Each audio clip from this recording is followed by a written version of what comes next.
Një 21 vjeçar në Sarandë është arrestuar nga policia si bashkëpunëtori 2 të shpallurve në kërkim, Griseld Taullajt dhe Xhafer Bajos, të cilët në shkurt të këtij viti vun tritol në makinën e Mirash Gjikolës në Sarandë. Në banesën në shëndëlli të 21 vjeçarit, policia ka sekuestruar një pistolet me fishek. 57 vjeçari nga Lezhë dhe banim në një fshat të Konispolit, Mirash Gjikola, gjeti një sasi lëndë eksploziv në sendiljen e makinës, ndërsa lëvizte në rrugën Shëndëlli Vrin në 5 shkurt të këtij viti.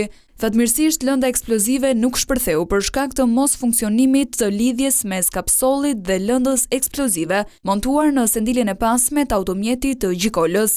21 vjeçari akuzohet për veprat penale vrasje me paramendim mbetur në tentativë e kryer në bashkëpunim, si dhe mbajtja pa leje dhe prodhimi i armëve. Ndërkohë vijojnë kontrollet për lokalizimin, kapjen dhe ndalimin e 2 shtetasve në kërkim.